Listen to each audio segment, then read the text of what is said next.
Welcome to my cookbook challenge. This is the Good Housekeeping Cookbook from 1963. I've got it several years ago from an antique store or an old bookstore or something. And back then I did make some recipes out of it, and then I just put it on the shelf. Recently I decided I was going to purge a few things, and if I'm not going to use the cookbook, I'm not going to keep it. So I'm challenging myself to make some of the menus that are provided in the front of the book.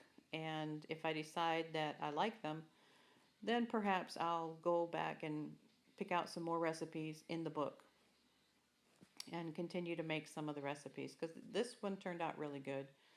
This cheese recipe is actually from Noreen's Kitchen on YouTube. The cheese that they wanted to stuff the celery with that's in the book, they had like 4 different recipes. I really didn't care for it. I knew my family wouldn't care for it. I like blue cheese, but not everybody does. And so I decided to find a different recipe. And a pimento cheese is always a good go back, especially with celery. So I found Noreen's recipe and it was really good.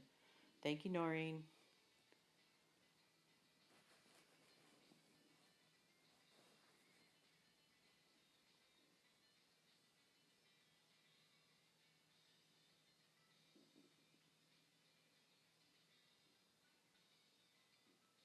Now the next menu item was the buttered squash. I did not, I looked in the book for the buttered squash and they really didn't have anything. It just said roasted, which is what I normally do with my squash anyway. So I cleaned it out, brushed it with some olive oil, sprinkled it with some salt and pepper, and popped it in the oven for 40 minutes at 375. And that was plenty long enough, and that was a rather small size squash. The next menu item is the rice custard pudding. That again, it was delicious, but it was missing something.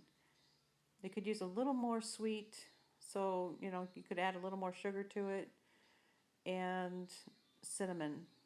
I like rice pudding with cinnamon. This one didn't call for it, it just called for nutmeg. It was delicious, we all liked it. Some of the serving suggestions were to put chocolate syrup on it or maple syrup.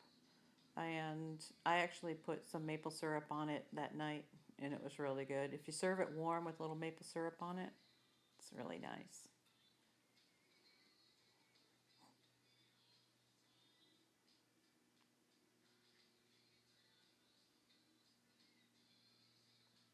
I didn't like the lemon zest in it either. But of course I don't have a lemon zester, so I just peeled the lemon rind off and cut it up real tiny.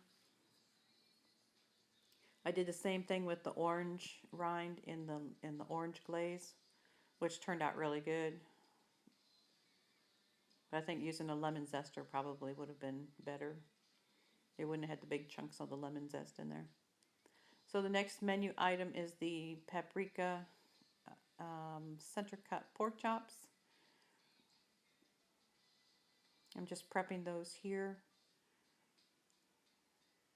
Smoked paprika with fresh cracked pepper and some Himalayan salt. And then you brown those in a pan. I used bacon fat, but you can use whatever fat you want. And you brown them. And my daughter-in-law doesn't care for pork chops, so I made her a small chicken breast.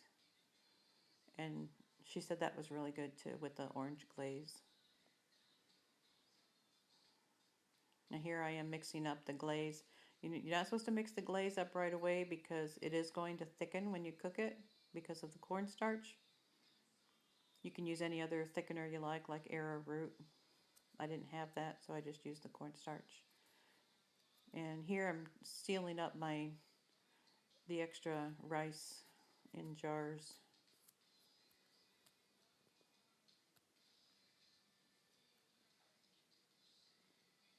Browning the pork chops and the chicken. And you add a little bit of water and you simmer it for about an hour on low. It makes the pork chops nice and tender. Here's the rice pudding afterwards. the buttered squash. Oh, the mini muffins. Mini muffins was on the menu, but it was a bran muffin.